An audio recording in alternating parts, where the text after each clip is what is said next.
যে বয়স শুধুমাত্র যদি স্কুলের বইগুলো ঠিক করে পড়ো এমন অনেক অনেক কথা জানবে। আবার যদি hey guys can we have a little silence, আমাদের কাছে 20 মিনিট সময় আছে।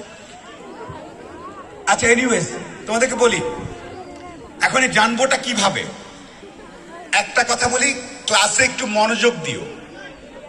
ফেসবুক টিকটকে যতটুকু মনোযোগ দাও তার থেকে একটু বেশি ক্লাসে মনোযোগ দিও, তাহলেই হবে অনেক কিছু। ওই সেলিব্রিটি গেস্ট সোলাইমান সুকুন ভাই এসে বলে দিবে জীবন পাল্টায় যাবে, এটা মিথ্যা কথা।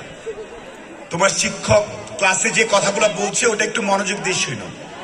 আজকের এই কথাগুলো 10-15 জন মনোযোগ দিয়ে শুনবে, বাকি সরি হোয়াট আজকের কথাগুলো 10-15 জন শুনবে। Hey guys can we have little silence, okay. আগ্রহ দেখেছো আমাদের পরিবর্তন হয় কিভাবে। এখানে একজন কথা বলছিল, সবাই আমার সাথে যে ছবি তুলছে। উনি কি বলছে কারো আগ্রহ নেই, সবাই না, বেশিরভাগ মানুষ ওই দিকে চলে যায়। আর যারা সত্যিকার অর্থে জানতে চায়, কুইজ শিক্ষা, ওরা সময়টা ভালো করে ব্যবহার করে। সো কামিং ব্যাক, আজকের পত্রিকাটা যদি ঠিক মতো পড়ো, কার কার বাসায় পত্রিকা আছে? আচ্ছা, আজকের পত্রিকাটা যদি ঠিক মতো পড়ো মন দিয়ে, তাহলে এমন অনেক কিছু জানবে যেটা তোমার স্কুল ক্লাস এমনকি শিক্ষকরাও জানবে না, তুমি জানতে পারবে। যদি বই পড়ার অভ্যাস গড়ে তোলো, এমন অনেক কিছু জানতে পারবে যেটা অন্য অনেকেই জানে না।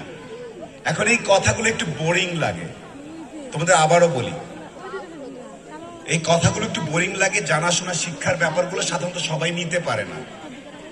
তোমরা যারা can we have little silence, hey guys we have 10 minutes only, শেষ করি।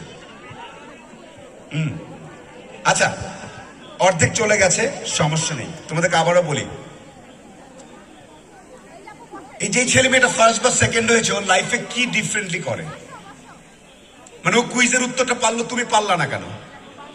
মানে কি কারণ? উত্তরটা তোমার কাছে আছে। তুমি হয়তো ভেবেছো তোমার সেই ক্ষমতাই নেই, যে আমি পারবোই না, আমি গাজীপুরের একটা স্কুলে পড়ি, আমার পক্ষে কি সম্ভব? তোমরা কে কে মনে করো যে তুমি আমেরিকা, ইউরোপ, ফ্রান্স এইসব স্কুলের বাচ্চাদের চেয়ে কম? কে কে মনে করো নিজেকে কম মনে করো? কেন? ওর দুটো হাত আছে, দুটো পা আছে, তুমি কেন কম মনে করো? তুমি বলো।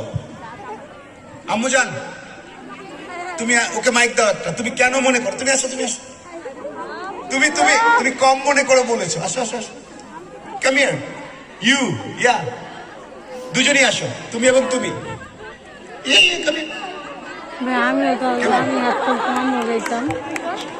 তোমরা আসো, দুজন আসো। কেন না সবাই? ও আমাকে এসে বলতেছে মাঝে দাঁড়ায় করলে সবাই শুনতে পারবে। এই ধরনের অমূলক কথা বলো না। মাঝে দাঁড়ালে ছবি ভালো আসবে। আমরা পরের বছর যখন অনুষ্ঠান করবো তখন এই ছবিটা আপনাকে দিব, ওইটা বলো, ঠিক আছে?